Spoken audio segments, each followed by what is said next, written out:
Live from New Delhi, you're watching DD India News Hour, India's voice to the world. I'm Preeti Kaur. Coming up in the next 1 hour, India terms the report about Khalistani terrorist Niger's secret memo as fake and completely fabricated. Terms it as part of sustained disinformation campaign against India. Indian Prime Minister Narendra Modi will launch Viksit Bharat 2047 Voice of Youth today. Netanyahu calls on Hamas terrorists to surrender now as Israeli tanks reach center of Khan Yunis. EU considers crackdown on Hamas's finances. Indian spinners shine in consolation win over England in third and final match of Women's T20 International Series.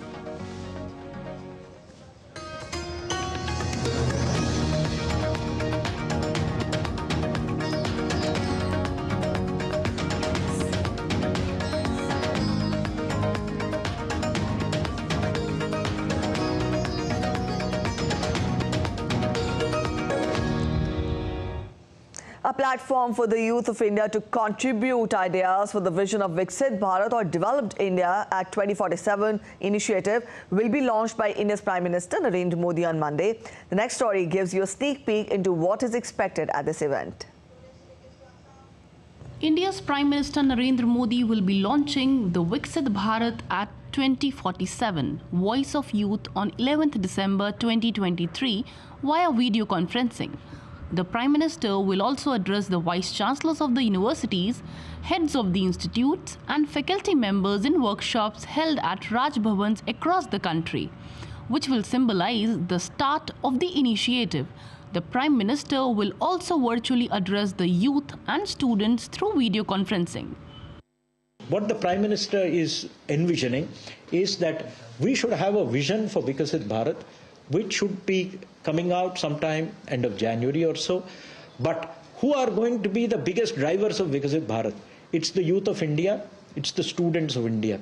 And the students have to be reached, they should be mobilized, their views and their ideas sought. And I think tomorrow the Prime Minister is going to kick off a campaign to seek ideas from the youth for the vision of Viksit Bharat. It's three simple questions. How do you see India as Viksit Bharat in 2047? Prime Minister's vision is to actively involve the youth of the country in formulation of national plans, priorities and goals of the country.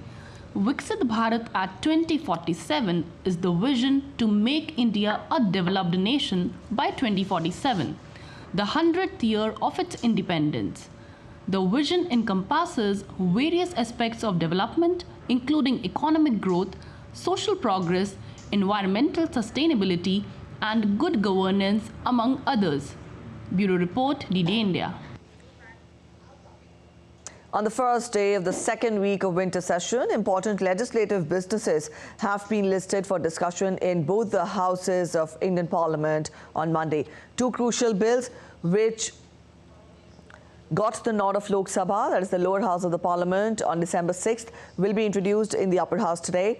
These bills have proposed nomination of two Kashmiri Pandits, including a woman and one Pakistan-occupied Jammu Kashmir refugee, to the UT Legislative Assembly.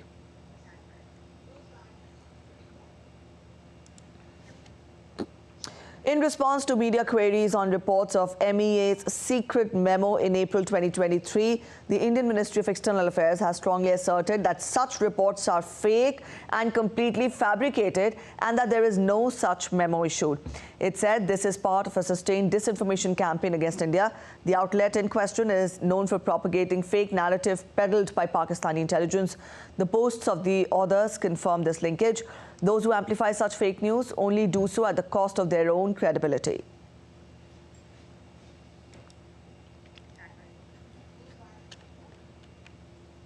Celebrating 50 years of diplomatic relationship between India and Korea, the Korean Embassy in New Delhi organized an event, Rang De Korea.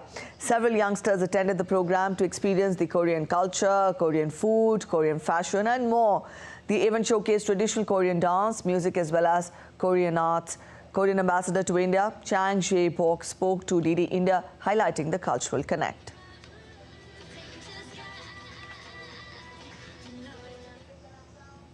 We are here at the Rangde Korea event, and this event is organized on the occasion of celebrating 50 years of diplomatic relationship between India and Korea. And we are joined in by the Ambassador of Korea to India. Thank you so much, sir, for talking to Didi India. Yeah. This event looks a huge success because a lot of youngsters and a lot of culture is definitely going to be displayed. How do you look at the relationship?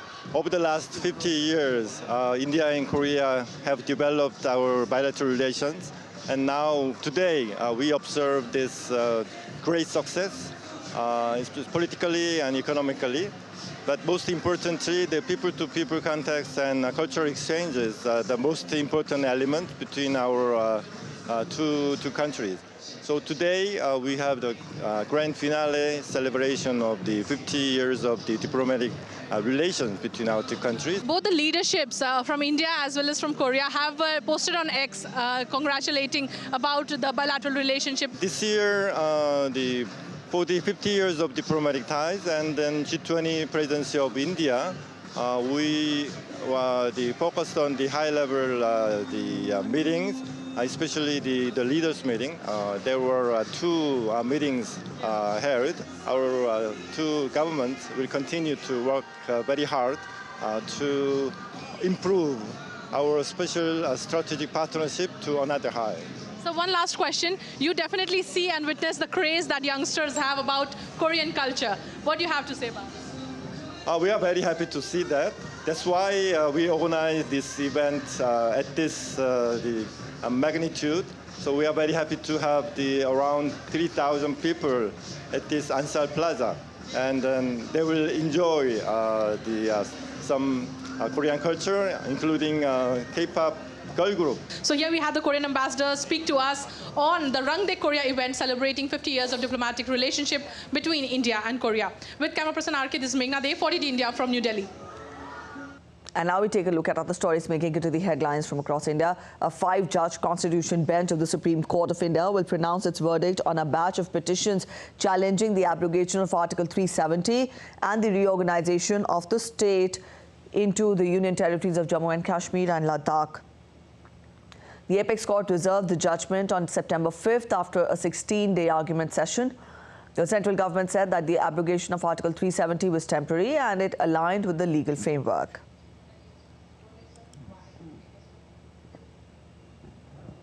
The Indian Coast Guard works with the civil administration to ensure no loss of life or property at sea during Cyclone Mibjong.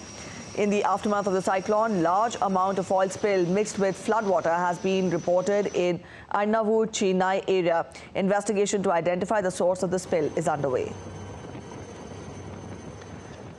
The Income Tax Department has recovered a total amount of 353 crore rupees from premises of Congress MP Dheeraj Sahu. The counting finally came to an end on Sunday. The Income Tax Department raided the premises on Wednesday and found stacks of notes kept in almirah racks. And an initiative, Do Dhage Shri Ram Ke Liye, began in India's Pune on Sunday. Approximately 10 lakh people have already registered. The 13-day campaign aims to achieve the dual purpose of involving citizens in this holy work while promoting the art of handlooms. Indian Minister Smriti Irani also participated during the inauguration of the campaign on December 10th. Let's get to updates on Israel-Hamas conflict. Now, Israeli Prime Minister Benjamin Netanyahu has called on Hamas terrorists to surrender now. In the past few days, dozens of Hamas terrorists have surrendered to our forces. They are laying down their weapons and turning themselves into our heroic soldiers. This will take time. The war is still ongoing, but it is the beginning of the end of Hamas. I say to the Hamas terrorists, it's over. Don't die for sin war. Surrender now. This comes as Israel moves forward with its ground operations in Gaza. Israeli tanks have pushed their way to the heart of Khan Yunis on Sunday. Israeli leaders have further claimed that dozens of Hamas fighters had surrendered, encouraging more of them to do so. Residents of Khan Yunis have also said that tanks had reached the main north-south road through the city after intense combat through the night. Moreover, European Union foreign ministers will gather for a meeting in Brussels on Monday, where EU will consider possible next steps in response to the Middle East crisis, including a crackdown on Hamas's finances. Meanwhile, as unrest continues in the Middle East, the Israeli Defense Forces, or the IDF, accused Hezbollah of launching several rockets towards Israel on Saturday night, including from a point just 20 meters away from a United Nations interim force in Lebanon, or UNIFIL compound in southern Lebanon.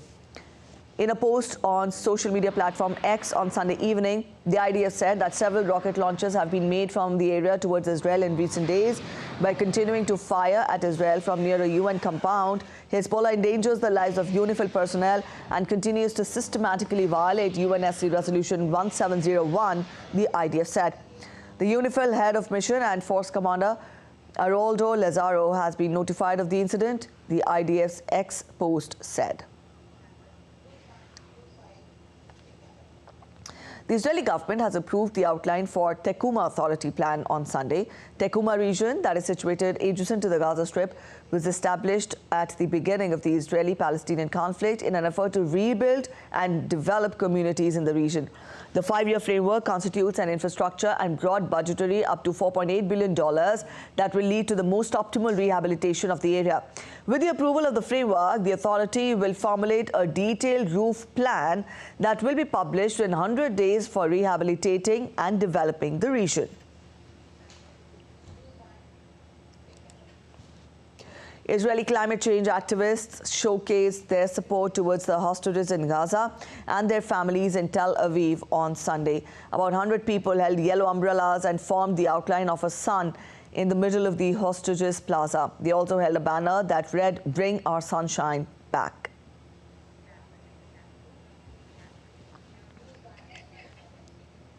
U.S. President Joe Biden is set to meet Ukrainian President Volodymyr Zelensky in Washington on Tuesday. The White House stated the visit will emphasize on U.S.'s unwavering support for Ukraine. Meanwhile, Congress is deadlocked on providing $61 billion in military aid to Kyiv. DD India's correspondent Ira Spitzer gets us the details.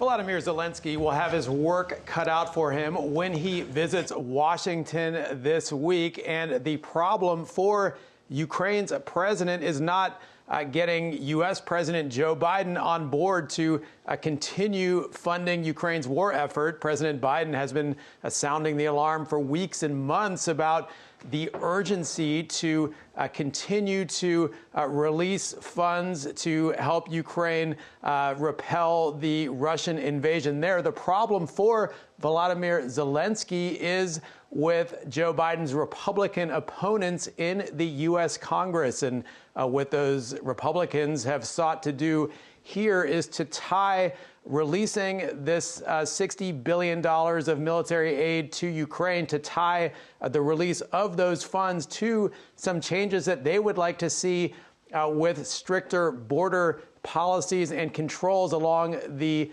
southern border. So they have so far refused to allow that funding to go through unless Democrats agree to some changes, which Democrats have so far been reluctant to do. So that is what has caused this impasse. But the bigger problem, perhaps, for Volodymyr Zelensky and the Ukrainian government is that many Republicans in Congress, or at least a number of influential Republicans there, have started to grow a bit tired of funding the war effort. Now, this is not to say that they will refuse to pass this measure indefinitely, but there have been concerns about the pace of progress with Ukraine's counteroffensive that appears to have stalled largely towards the end of the year. There are concerns about how urgently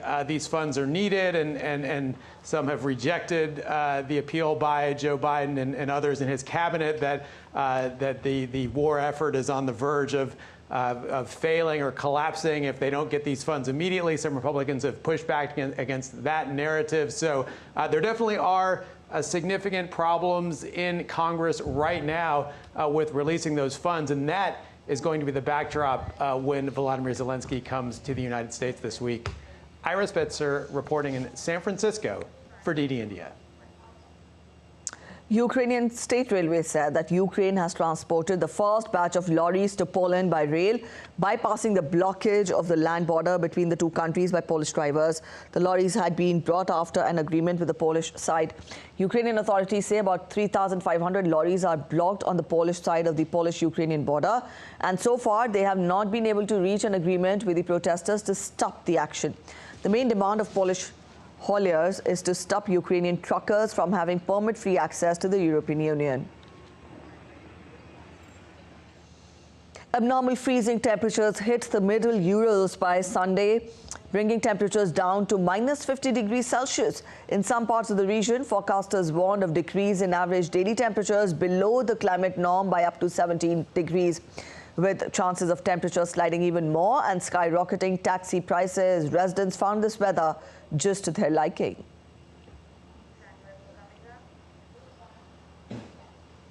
We're heading for a short break, but still to come on this edition of DD India News Hour.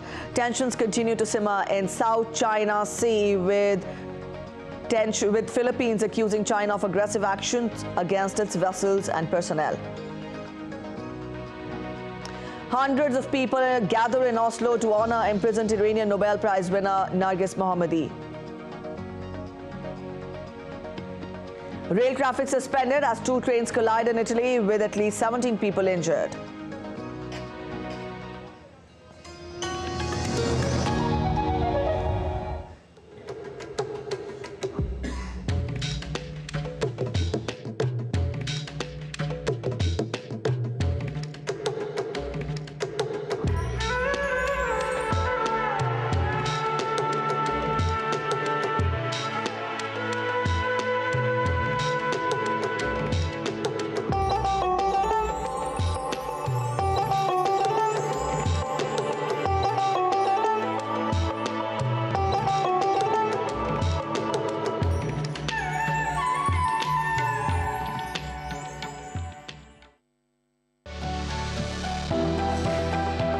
Turning crisis into opportunity, transforming ideas into action, stories of real change, tales of sustainable solution.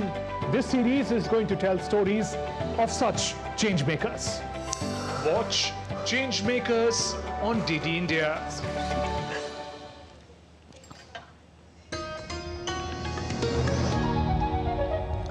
Welcome back after the break. You're watching DD India News On, and I'm Preeti. Let's get you more international updates. Amid tensions with Beijing in the South China Sea, Philippines President Ferdinand Marcos Jr. has accused China of aggressive action against its vessel and personnel over the weekend. Marcos said that the presence of Chinese Coast Guard vessels and maritime militia in his country's waters is illegal, and their dangerous actions against Filipinos is an outright and blatant violation of international law. He added that such moves only further steeled Philippines' determination to defend and protect its nation's sovereign rights and jurisdiction in the West Philippine Sea. Meanwhile, the United States has called out China for its actions in the disputed South China Sea, saying that it is undermining regional stability. In a statement shared by the U.S. Embassy in Manila on Monday, U.S. also reiterated its support for its ally. The United States also urged Beijing to stop its dangerous and destabilizing conduct in the South China Sea.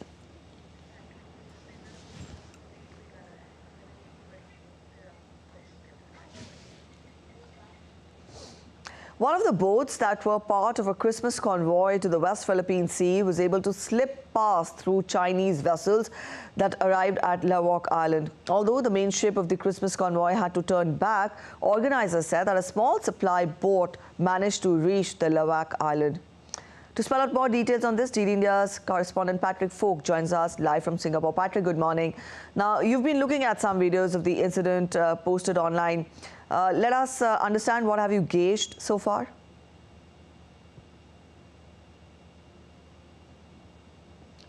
Yeah, well, it's very difficult to say conclusively who's to blame, and both sides have traded accusations. But the video that was posted on the social media platform X by a Philippine Coast Guard spokesperson does very clearly show the Chinese Coast Guard firing a water cannon at the Kalayaan resupply vessel.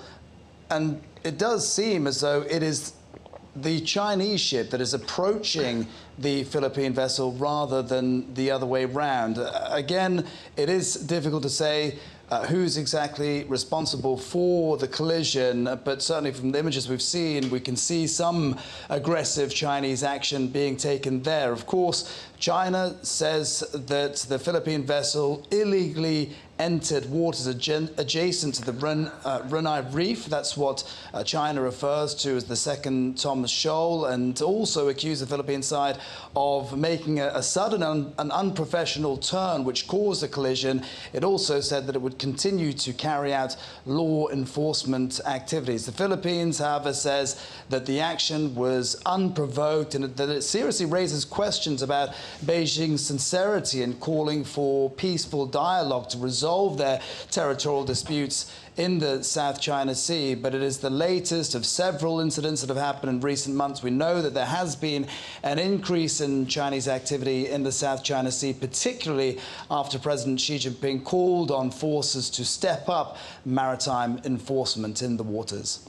All right, Patrick, also reports say that a Christmas convoy organized by an advocacy group had to be cut short because of the latest incident.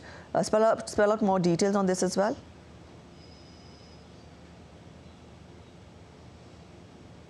Yeah, well, the advocacy group Aten Ito, which means it is ours, had organized for around 200 people involving fishermen and youth groups and social groups as well to take supplies out to fishermen and frontliners in these waters. We're told that these supplies included Christmas figurines and nativity figurines as well, and they were going out to deliver these things. But this wasn't just a sort of charitable mission. It was very clearly part of the Philippines' efforts to establish its sovereignty in these disputed waters. A spokesperson for Aten Ito said that it was also to show that the Philippines wouldn't be bullied by China in the region as well. Now, this convoy had to return, however, as I say, because of the captain warning of potential dangers and because of the incident that took place in the last couple of days as well. So it didn't go ahead, but, you know, as you say, it's another example of the Philippines in some ways trying to demonstrate and illustrate to the rest of the world some of the aggressive actions that are being taken by Chinese forces. And as you mentioned earlier, the president of the Philippines, Ferdinand Marcos Jr., said that this will steel the determination of the Philippines to protect its sovereign territory. All right, Patrick, thank you for joining in with those details. A US F-16 fighter jet crashed in South Korea on Monday while on a training flight, and the pilot has ejected. Yonhap News Agency reported, citing a military source, adding that the crash was near the US Air Force Base in Gunsan.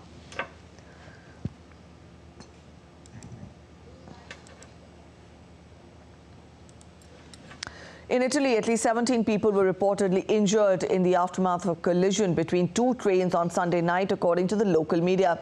Both the trains were traveling between Faenza and Forlì on the Bologna-Rimini railway line when the incident happened.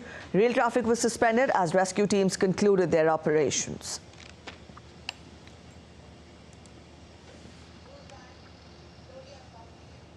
In Tennessee, emergency crews worked to clean and restore power to the vast affected areas of a severe storm and tornado that killed 6 people and caused extensive damage over the weekend. Drone images show houses with their roofs torn off and overturned trucks. A shelter has been opened to provide temporary aid for those displaced by the storms. Shelters have also been set up in Nashville and its surrounding areas. Authorities said that 13 people were transported to local hospitals in stable condition.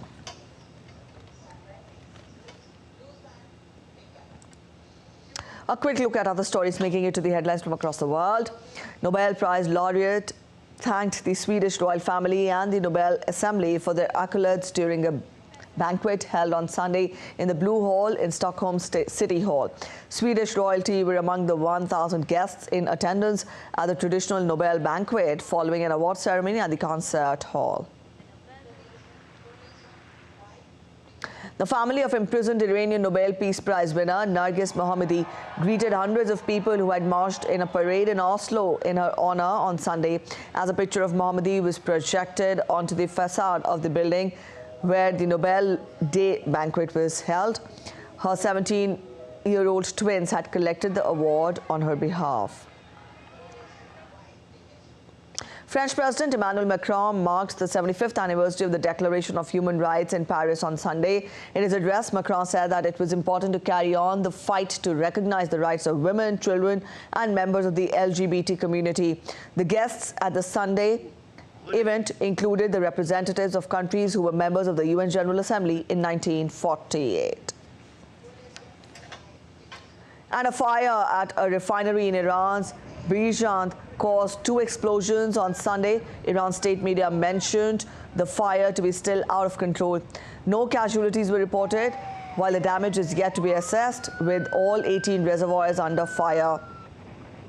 Iran's semi-official Fars news agency said the initial stages of the fire had consumed 1.5 million liters of fuel.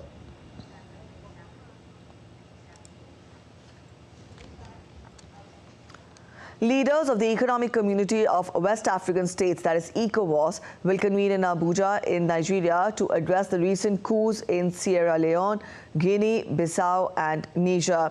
The region grapples with insecurity and conflicts in the Sahel.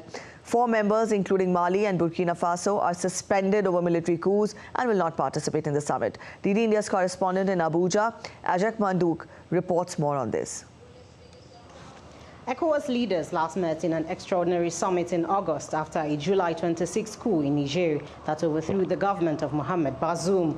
The regional bloc threatened military intervention as a last resort to restore Bazoum and imposed heavy economic sanctions on the country.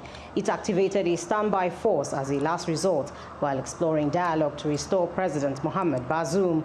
But the military junta has said it may need up to 3 years for a transition to civilian rule, a move rejected by ECOWAS. Since then, there have been 2 attempts to seize power in Sierra Leone and Guinea-Bissau. The U.S. Assistant Secretary of State for African Affairs, Molly Fee, is expected to hold talks with ECOWAS leaders on how the United States can best support regional efforts to return Niger to a democratic path and to promote security, stability, prosperity and democracy in the Sahel. ECOWAS ministers met ahead of the summit to discuss the region's initiatives to combat money laundering and the importance of upholding democratic governance. Ensuring transition to civilian rule in the 4 countries of the region that are currently under military rule could top the agenda. The West African region has recorded more than 7 coups and attempted coups since 2020. Other areas of concern for the bloc is the worsening humanitarian situation in the region due to terrorism, climate change, boosting regional integration, among others. Ajak Mangut in Abuja, reporting for DD India. West Africa's regional bloc, Economic Community of West African States, ECOWAS, set up a committee of 3 leaders to negotiate with Niger's military junta on a transition to democratic rule and to consider easing the sanctions. At a summit in Abuja, ECOWAS decided to set up a committee of leaders from Togo, Sierra Leone and Benin to engage the Niger junta in a short transition roadmap and restoration of constitutional order. ECOWAS said the authority will gradually ease sanctions imposed on Niger based on the outcomes with engagement with the Niger junta. Niger in July became the latest ECOWAS member to undergo a coup.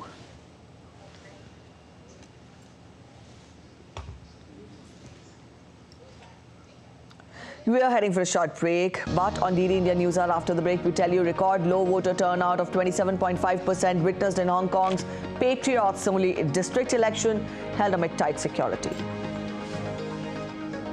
Javier Milei sworn in as Argentina's president after a resounding election victory fueled by fury over the country's economic crisis. And polls continue in Egypt to elect the new president. Current President Abdel Fattah al-Sisi emerges as the current favorite for his role in uprooting terrorism in North Sinai.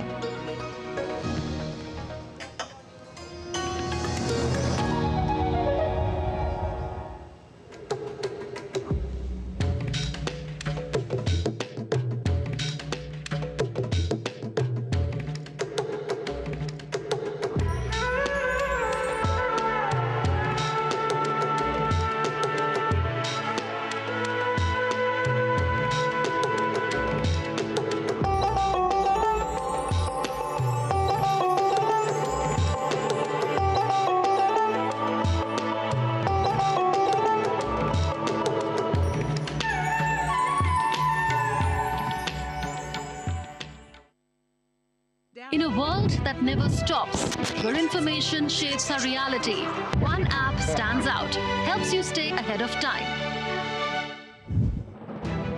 Introducing the DD India app, your gateway to a world of news right at your fingertips.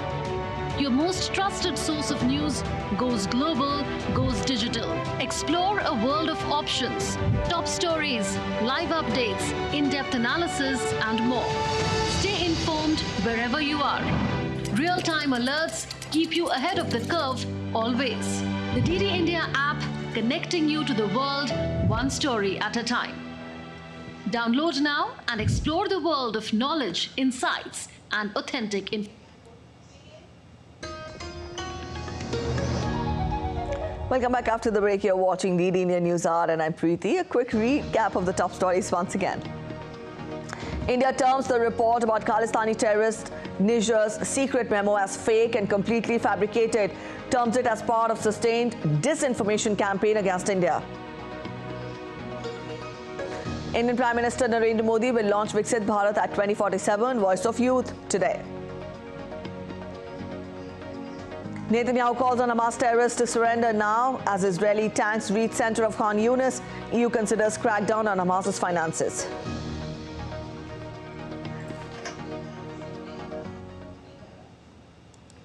Hong Kong's Patriots-only district election, held amid tight security, witnessed a record low voter turnout of 27.5%, lesser than the 35.8% turnout of 1999, even though the polling time was extended by 90 minutes till midnight. Also, many voters expressed disdain, calling it an undemocratic poll, since it barred opposition Democrats and Liberals from participating. The last election 4 years ago had seen a record 71% turnout, bringing about a landslide victory for the Democrats. While this time, directly elected seats were slashed by nearly 80%, and all candidates were required to undergo national security background checks and secure nominations from 2 pro-government committees, and most failed to meet those thresholds.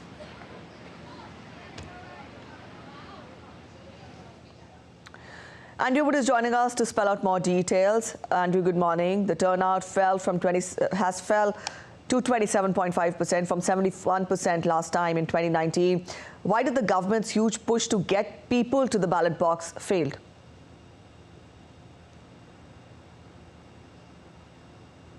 I think it's because a lot of people don't really care about these elections. As you say, they're the first Patriots-only elections, so that the people who are taking part in the election are basically pro-Beijing and pro-Hong Kong government. So it doesn't really matter who wins. There are far fewer seats than there were. Out of the district councils now, there's about 660 seats in total, but only 88 of them are involved in this election, are elected in this election. The rest are appointed. So even if every seat was won by the least pro-Beijing party, it wouldn't make any difference really to how the district councils are won. And that's a pretty deliberate design by the government to try to make it as difficult as possible, impossible even, for anybody who opposes the government to be elected. All right, Andrew, also with Beijing's revamp of a Patriots-only governance in these municipal advisory bodies, do we have any international reactions on this revamp coming in?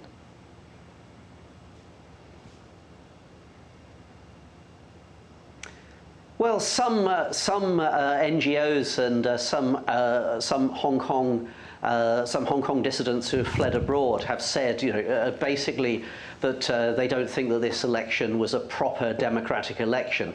It's certainly very different from what was envisaged in 1997, when Britain handed over its last colony, major colony, to China, and Beijing had promised to preserve democracy and even extend it by having direct elections for Hong Kong's leader, the chief executive.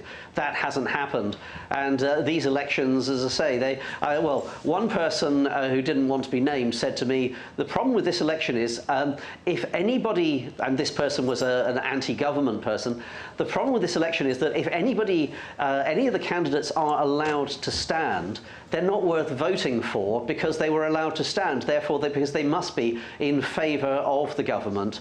and there's no room for opposition views anymore. All right, Andrew, we leave it here. Thank you for joining in with those details. And now from Hong Kong, let's turn focus to Argentina. Javier Milei, a renowned libertarian economist, sworn in as the president of Argentina on Sunday. Milei registered a landslide victory following people's fury over the country's economic crisis. I quote him, he says, "I swear to God and country to carry out with loyalty and patriotism the position of president of Argentine nation." Milei pledged before taking over the president's office. Outgoing President Alberto Fernandez placed the presidential sash over Javier Milei's shoulders with a gentle shake hand. In his first speech after the swearing-in ceremony, Milei said that the road to rebuilding the country has begun and his predecessors had left the country without funds and on a path to hyperinflation. Also, President Javier Milei welcomed leaders from Latin America and the world at Casa Rosada, Argentina's government house, after being sworn in as the president. Javier Milei met Ukrainian president with new Argentine leader gifting Zelensky a menorah. The trip was Zelensky's first official visit to Latin America during his presidency. The diverse gathering of world leaders at the event also included Hungary's Prime Minister Viktor Orban and Chile's leftist leader Gabriel Boric, among others. Egyptians in North Sinai cast their ballots on Sunday on the first day of presidential election, where former army chief and current president Abdel Fattah al-Sisi is set to secure 6 more years in power. Various voters said they would choose Sisi for his role in uprooting terrorism in North Sinai. The election comes as the country grapples with an economic crisis and a war on its border with Gaza.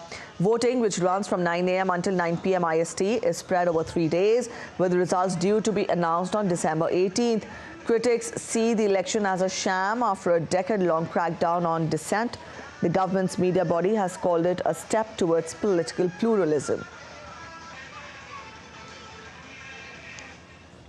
Republican presidential hopeful Nikki Haley campaigned in Iowa, where she pushed for term limits, criticized party frontrunner Donald Trump, and touted her own polling numbers. During a rally in Milwaukee, the former South Carolina governor and former UN ambassador said that the United States will not survive the chaos that follows former President Trump. Alluding to Trump and US President Joe Biden, Haley told her audience that it is time for the term limits and mental competency tests for American officials. She also said that both Republicans and Democrats are to blame for the country's economic hardship. Deal it with your mortgage payment, your insurance. Around 300 to 400 Rohingya refugees, including many women and children, landed on beaches in Indonesia's northeastern Aceh province after spending weeks at the sea, the latest in a series of arrivals mainly originating from camps in Bangladesh. The latest arrivals add a surge to the Myanmar's Muslim minority reaching Indonesia amid a social media backlash and pushback from locals in the area. Before counting Sunday's new arrivals, the UN Refugee Agency estimated that 1,200 Rohingyas have landed in Indonesia since November. Indonesian President Joko Widodo said in a statement that he suspects human trafficking is behind the recent escalation in boat arrivals and has promised to work with international organizations to handle the issue. A former Japanese soldier who accused her colleagues of sexually assaulting her hopes the defendants are found guilty in the court ruling on Tuesday. The Fukushima District Court is set to hand down its verdict on Tuesday in the trial of 3 former SDF members accused of sexually assaulting Rina Genoy, a former member of Japan's Ground Self-Defense Force. The accused have denied the allegations. Gonoy drew international attention for going public with the allegations in a country where speaking out against sexual violence has remained a taboo. She joined the SDF in 2020 and she left after 2 years due to the alleged assault and harassment that she suffered. In the latest update, Russia launched an overnight air assault on Kyiv with debris from the shut-down weapons falling into several districts. The mayor of the Ukrainian capital, Vitaly Klitschko, said that the attack damaged a residential building. The emergency services were dispatched to the Holosivsky district of Kyiv, where a missile hit the roof of a residential building along with 2 other districts. A 2-person death and 7 injured was reported from an attack on the International Committee of the Red Cross convoy in Khartoum. The attack, labelled as deliberate by the ICRC, took place during a planned evacuation of civilians. Different parties, including Sudan's army and the paramilitary rapid support forces, have given conflicting reports of the incident. The army said the convoy breached an agreement, while the RSF accused the army of the attack.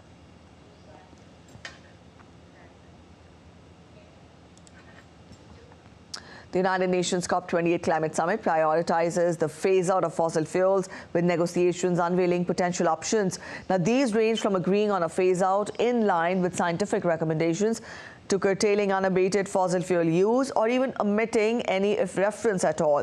Now, these talks include ways to mitigate fossil fuel impacts, such as carbon capture and storage, which remains unproven at scale and costly. There is a focus on addressing climate change adaptation. The COP28 event, which is ongoing in Dubai, concludes on December 12th. How do we ensure that the world can also adapt and have the means to adapt to climate change? But here, of course, it's a lot of demands from the global south.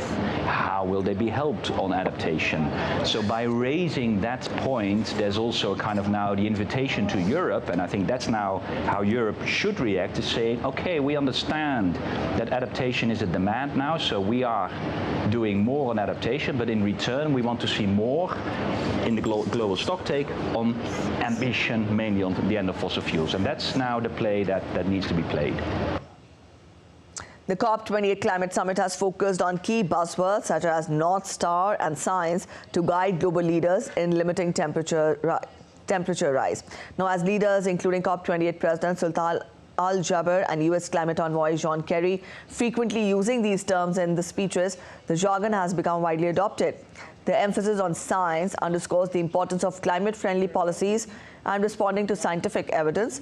The summit aims to address climate change effectively, acknowledging the need for urgent action. Paradigm shift. We can only overcome the climate. Keep the North Star of 1.5 within reach. That it is the science that have guided the principles of our strategy as COP28 presidency. Our North Star, and you've heard it a number of times around here, is 1.5 degrees. We've said consistently that we need to do what we need to do to follow the science. So, you know, the science requires net zero emissions. Meet Isasu Sese, the queen of plastic in Africa, leading the charge for environmental change. Known affectionately as the Queen of Plastic in Africa, she shared her remarkable journey and her mission to empower women while addressing the pressing environmental concerns in the Gambia. She's the founder and chairperson of Women Initiative Gambia. Drawing on over 25 years of experience, Sese identifies poor risk management as a pressing challenge facing Gambia and Africa as a whole. Let's listen in. We have with us today in COP28, Isasu Sese. She is the founder and the chairperson of Women Initiative in Gambia. Over many years of her work, she has earned this sobriquet, the Queen of Plastic in Africa. Hello, Sese. Thank you very much. Hello. What work you do in the Gambia which earned you this sobriquet, the Queen of Plastic? Yeah, in Gambia, my work in Gambia is try to sensitize people about the plastic, the side effects of plastic. Make sure that people need, because I believe that people need to know what is the side effects of plastic, because in the Gambia, 75% of the Gambian people, they use plastic to light fire. And also you go to the dump site, you know, always it's just dump in one place, and what they will do is they will just, the scavengers, they will come and, you know, put everything in one place and burn it, and it's not good for our health. So that is why I set up the organization called Women Initiative Gambia, where we educate people about the side effects of plastic and what are the opportunities that they can get.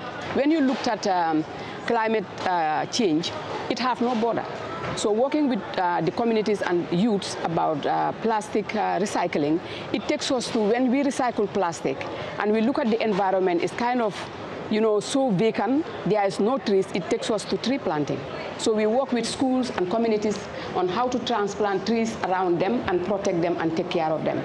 Because without trees, there is no life. What are the lessons that the global community can take away from you, from your work based in Gambia? Yeah, I think the global community, what they can take from us is they need to understand that the climate change that we are talking, the climate crisis that we are talking, it should be something that we work together as a team.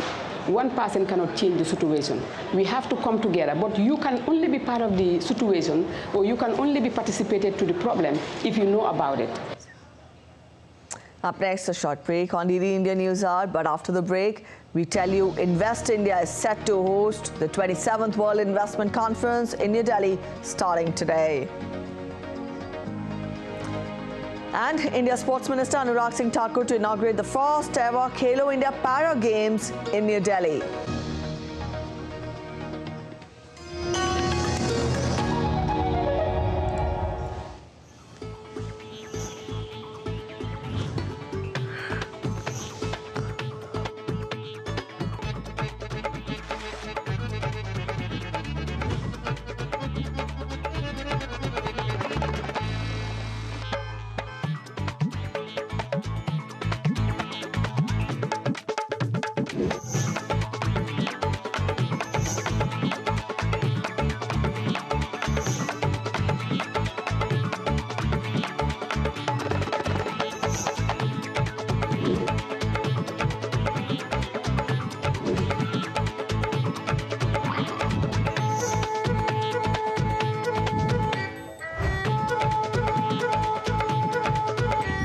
Welcome to Jaipur.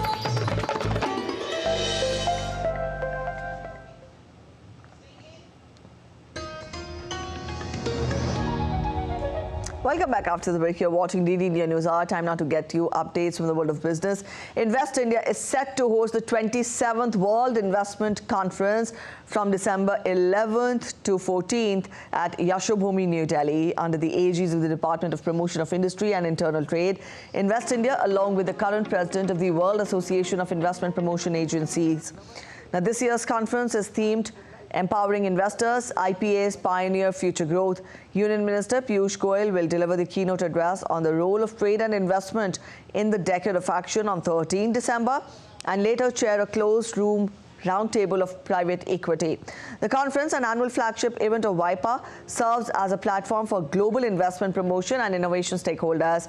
Spanning over 4 days, the WIC, this is the conference, is set to be the largest so far, with participation from more than 1,000 attendees, over 50 IPAs and various multilateral agencies. Invest India may also release white papers on key topics such as e-commerce, electronics, sustainable textiles and responsible AI.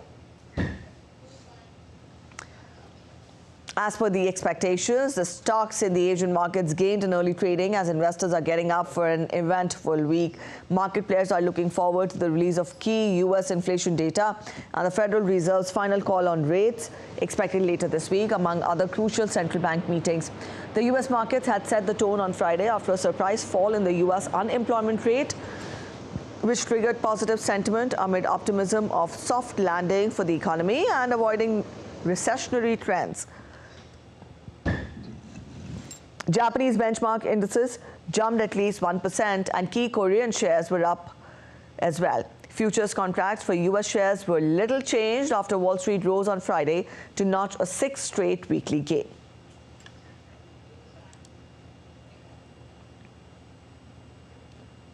Up next, sports updates. India's Sports Minister Anurag Singh Thakur will inaugurate the first ever Khelo India Para Games on Monday in New Delhi, showcasing the government's commitment to inclusivity in sports. Over 1,400 participants from across 32 states and union territories, including Services Sports Control Board, are expected to participate in the maiden Khelo India Para Games.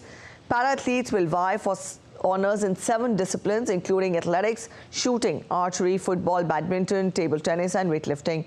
The Khelo India Para Games promises to be a game changer for para sports in India. The event signifies a significant step towards making sports more inclusive and diverse. The eagerly anticipated inaugural edition of Khelo India Para Games has kicked off in Delhi on Sunday. Sujitra is joining us live. Sujitra, good morning. This is a novel idea of the Khelo India Para Games. This will be the maiden edition. Let us get more from you as to how do we expect it to be a game changer? Good morning, Preeti. Yes, definitely. We have always talked about, including para games in Khelo India. The Prime Minister also mentioned it in the IOC session in Mumbai. And this is a welcome step because we have seen Khelo India Youth Games, Khelo India University Games, how they have helped the young players, the university players, making a mark and, reaching the national level. So I think in the same manner, it will help the para athletes. Khelo India Para Games are definitely going to be a game changer because these players, the para athletes, they also need a platform to showcase their talent at the grassroots level. And we know the Khelo India has become a big brand. Khelo India is providing a big platform to the talented players at the grassroots level. They start young and, they get all sort of facilities. So it helps them to represent India at the national level and at the international level. Because, yes.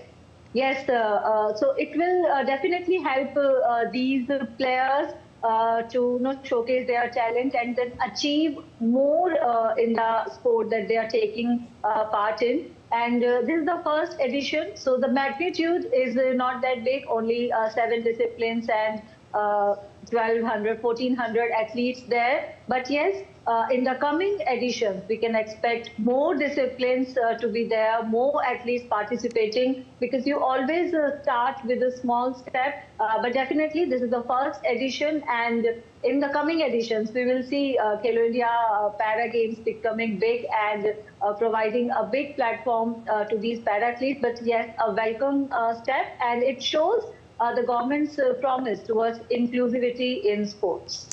Yes, indeed. A task well begun is half done. No matter, this is the maiden edition, which is 7 disciplines, but this will surely boost up the sport culture in the country and will provide the adequate exposure to our para-athletes as well. Thank you, Suchitra, for joining in with those details. And the Khelo India Para Games in Delhi commenced with the exciting kickoff of the badminton event at the IG Stadium. The incorporation of Para Games into the Khelo India series marks a significant stride, offering a dedicated platform for para-athletes. Here's a story on the side of the Indian para badminton by our correspondent Narayan Singh. The inaugural edition of the Khelo India Para Games commenced with a spectacular start featuring the badminton events at the IG Stadium in Delhi. Para badminton in India has witnessed an extraordinary surge in recent times. The Indian para badminton team, under the guidance of head coach Gaurav Khanna, showcased their prowess at the recently concluded Para Asian Games in Hangzhou, China. Indian para badminton team secured an impressive tally of 21 medals, including 4 gold medals at the Para Asian Games. Coach Gaurav Khanna played a pivotal role in shaping the success story of the Indian para badminton team. We have 12 events here, 6 for males and 6 for females, in 6 categories: WH1, WH2, SL3, SL4, SU5 and SS6.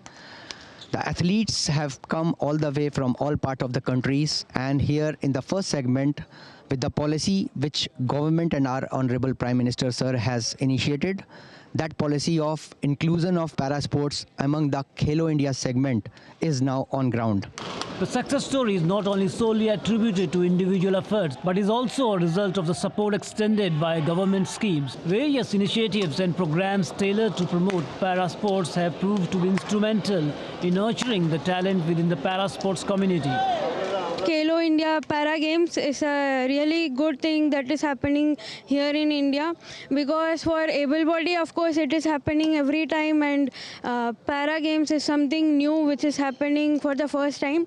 So it is a good platform for all athletes, all para athletes, to showcase their performance over here, and they will get several good opportunities forward also. I really appreciate this Khelo India event. They provided us very nice facility and everything, and we are playing over here, winning, losing, whatever, but it's very good. As the Khelo India Para Games continue, anticipation is high for more outstanding performances and remarkable achievements, further solidifying India's position as a powerhouse in the realm of para sports. The addition of the Para Games in the Khelo India series marks as a revolutionary step in the Indian para sports. And on 14th October, PM Modi mentioned about the Para Khelo India Games in the 141st session of the IOC in Mumbai. And within a time of less than 2 months, we are seeing these games on ground. One such sort of commitment is there from the system. No one can stop our athletes to be at the top of the world. With camera person Senthil, Narayan Singh, DD India, Delhi. India secured a 5-wicket consolation win over England in the third and final women's T20 international match in Mumbai. However, England won the series 2-1. A disciplined bowling performance led by Saika Ishaq and Shriyanka Patil, followed by crucial knocks from Smriti Mandhana and Jemima Rodriguez, ensured India's victory. India's victory was their first and last 5 matches, and they last beat England in 2022 by 8 wickets. Members of the Jewish community in Paris celebrated the 4th day of Hanukkah near the Eiffel Tower on Sunday. The event was organized by the Lubavitch Group. A giant menorah was lit up and Jewish musicians performed at the Champs de Mars Park. France is home to Europe's largest Jewish and Muslim communities.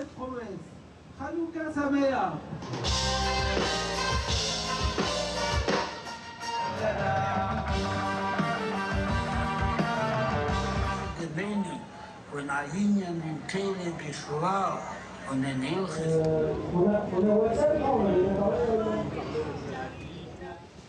With that, we end this edition of DD India News Hour. But let us know your thoughts on the news of the day. You can connect with us on Facebook, X, and also Instagram. We'll be back with more news as it breaks here on DD India. I'm Preeti Kaur signing off, and from all of us here in Delhi, thanks for watching DD India News Hour.